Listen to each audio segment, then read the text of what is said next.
Hello everyone and welcome to the AI Academy, your one-stop destination for mastering cutting-edge technologies and advancing your career in the world of IT and cybersecurity. Whether you're an aspiring tech professional or an experienced industry expert, this channel is designed to help you unlock your potential through simplified learning and hands-on insights. Today we're excited to introduce our brand new playlist on CISSP certification, your complete guide to success. This series is tailored for professionals like you who are ready to take their cybersecurity career to the next level. In this playlist you can expect in-depth explanations of all 8 CISSP domains, exam preparation strategies to help you feel confident and ready, insights into the real-world applications of CISSP concepts, tips for maintaining your certification and advancing your career in cybersecurity. In today's session we are going to discuss about the overview of CISSP certification. So, what is CISSP? CISSP stands for Certified Information Systems Security Professional, and it's one of the most respected and globally recognized certifications in the field of information security. Now, you might wonder, what's the purpose of this certification? The CISSP certification is designed to demonstrate that you have the knowledge and hands-on experience to effectively design, implement, and manage a cybersecurity program. It's not just about theoretical knowledge, it's proof that you're ready to tackle real-world challenges in protecting an organization's information systems. Let's talk about the target audience for CISSP certification. Is this certification right for you? CISSP is tailored for professionals who are already working in the field of IT and want to advance their careers in cybersecurity. This includes roles such as IT professionals who are responsible for managing security solutions, security analysts or security managers looking to deepen their expertise, Chief Information Security Officer, CISO, aspirants who want to establish themselves as strategic leaders in cybersecurity. In short, if you have experience in security-related fields and aspire to step into more advanced, managerial, or strategic roles, CISSP is perfect for you. Benefits of CISSP certification. So, why should you invest your time and energy in earning this certification? Here's what makes it worth it. Career advancement opportunities. CISSP is recognized globally as a benchmark of excellence. Holding this credential often means better job prospects, higher salaries, and access to roles with greater responsibility. Employers know that CISSP-certified professionals bring serious value to the table. Recognition as an expert in information security. This certification sets you apart from your peers. It's a clear signal that you're not just familiar with security concepts, you're an expert who can implement and manage them at an advanced level. Improved organizational security practices. CISSP equips you with the knowledge to design and manage robust security programs. This means you can help your organization minimize risks, comply with regulations, and respond effectively to cyber threats. It's not just a benefit to your career, it's a contribution to your organization's overall success. CISSP is more than a certification, it's a career-transforming milestone.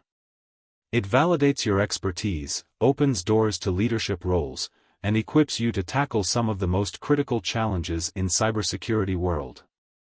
Let us now discuss about the CISSP domains and exam structure.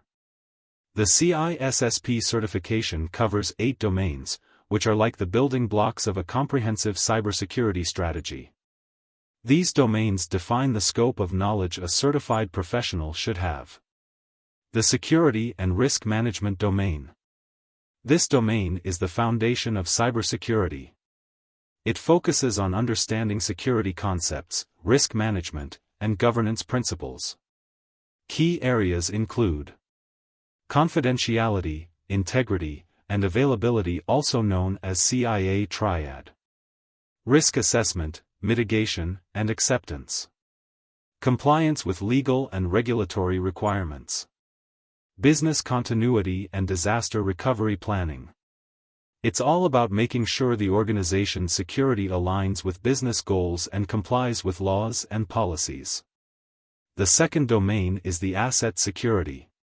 Here, we dive into how to handle and protect organizational assets, which include data, hardware, and software. This domain emphasizes classifying and managing sensitive information, ensuring proper data retention and disposal, implementing controls to safeguard assets throughout their life cycle. The third domain is security architecture and engineering. This domain covers the design and implementation of secure systems. It's where technical expertise meets strategic planning. The key topics include security models and frameworks like Bell-LaPadula and BIBA, cryptography principles and applications, secure system design for hardware, software, and networks, understanding physical security concepts. The fourth domain is communication and network security. This domain focuses on securing data as it travels across networks. It's critical because communication channels are often the weakest links in an organization's security. Topics in this domain include secure network design and protocols, understanding firewalls, intrusion detection systems, IDS, and VPNs, protecting wireless and mobile communications. You'll learn how to safeguard the flow of information and prevent interception or tampering. The fifth domain is identity and access management, in short IAM. The IAM is all about ensuring that the right people have the right access to the right resources. This domain emphasizes on authentication and authorization methods, managing user identities and roles, implementing secure access controls like multi-factor authentication. It's the gatekeeper function, ensuring that only authorized individuals gain access to sensitive data. The sixth domain is security assessment and testing. In this domain, you'll explore how to evaluate and test the effectiveness of security measures. The key topics include conducting vulnerability assessments and penetration tests, continuous monitoring and auditing, managing test results and implementing improvements. This domain ensures you can proactively identify and address security weaknesses. The seventh domain is security operations. This domain is all about the day-to-day implementation of security measures. It covers incident response and handling, managing security for operations, including data backups and recovery, investigating and addressing security breaches. Security operations are the frontline defense, keeping systems secure across 24/7. The eighth domain is software development security. In this domain, you'll learn how to integrate security into the software development lifecycle. The key areas include secure coding practices, identifying and mitigating vulnerabilities during development, understanding application security risks like injection attacks and buffer overflows. This domain ensures that security is baked into software, not bolted on later. Let's understand CISSP exam structure. Now that you understand the domains, let's talk about the exam. Here's what you need to know. Format: the CISSP exam uses a computerized adaptive testing format for English, meaning the difficulty of questions adjusts based on your performance. Other languages use a linear format. CAT, English 100 to 150 questions. Linear, other languages 250 questions.